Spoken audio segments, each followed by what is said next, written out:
নমস্কার, Sharmistha sweet dreams কিচেনে আপনাদের সবাইকে স্বাগত। আজ আমার রান্নার ঝুলি আমি নিয়ে চলে এসেছি, আর তার মধ্যে থেকে বেরিয়েছে রেসিপি, সেটা হলো ছোলে আর ভাটুরে। খুব ভালো রেসিপি, আপনারা বাড়িতে করে দেখবেন। আর আমার রান্না যদি আপনাদের ভালো লেগে থাকে, প্লিজ সাবস্ক্রাইব করতে ভুলবেন না বন্ধুরা। লাইক কমেন্ট অবশ্যই করবেন। চলুন এবার আমরা দেখে নিই কীভাবে করেছি ছোলে ভাটুরে। খুব খুব ভালো লাগে খেতে। কাবলি ছোলা আমি ভিজিয়ে রেখেছিলাম 4 থেকে 5 ঘন্টা।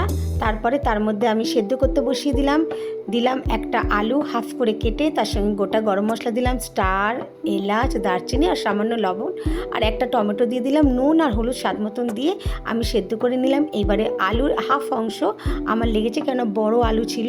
তার সঙ্গে দিয়ে দিলাম অল্প একটু ছোলা, তার মানে হচ্ছে 2 থেকে 3 চামচ, আর তার সঙ্গে দিলাম 2 থেকে 3 চামচ দই। আমি একটা পেস্ট তৈরি করে রেখে দিয়েছি। এদিকে তেলটা গরম হয়ে গেছে কড়ার মধ্যে, আর আমি দিয়ে ফেললাম পেঁয়াজ কুচি। একটু বেশি করে পেঁয়াজ কুচি দেবেন।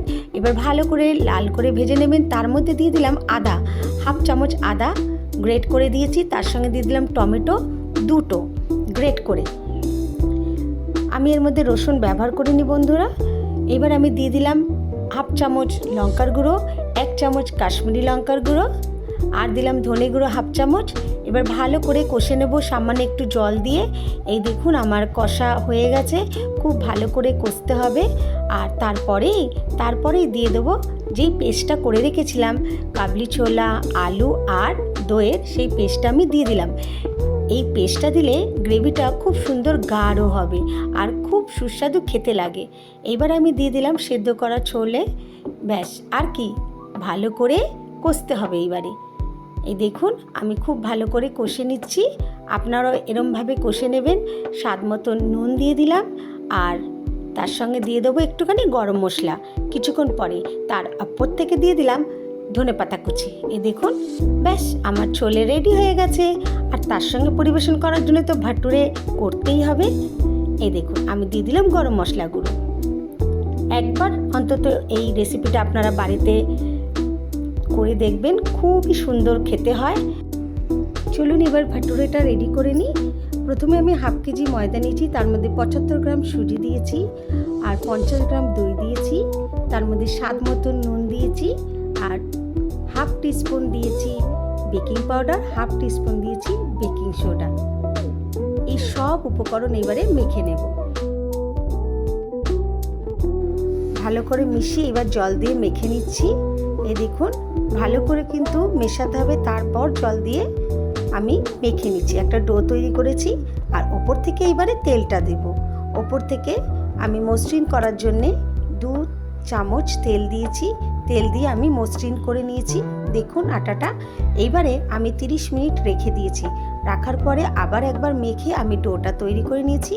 এইবারে ভাটুরেগুলোকে ভেজে নিচ্ছি। লুচির মতন পাতলা বেললে কিন্তু হবে না, একটু মোটা রাখতে হবে।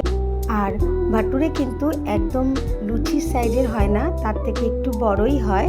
আপনারা অনেক বড়ও করতে পারেন, রুটির সাইজেও হয়, আর লুচির থেকে একটু বড়ও হয়। আপনাদের ওপর ছেড়ে দিলাম, আপনারা ভাটুরে কত বড় খাবেন। বেশ বড় বড় ভাটুরে দোকানে দেখতে পাওয়া যায়। তো আপনারা ঘরেও ওরকম বড় বড় ভাটুরে বানিয়ে নিতে পারেন। তো আমি লুচির থেকে একটু বড় সাইজের ভাটুরে তৈরি করেছি। এই দেখুন আমার ভাটুরেগুলো কি সুন্দর ফুলছে। আপনারা যেই অনুপাতে আমি সমস্ত কিছু উপকরণ দিয়েছি, সেই উপকরণগুলো যদি আপনারা দেন, তো এরকমই ভাটুরেগুলো সুন্দরভাবে ফুলবে।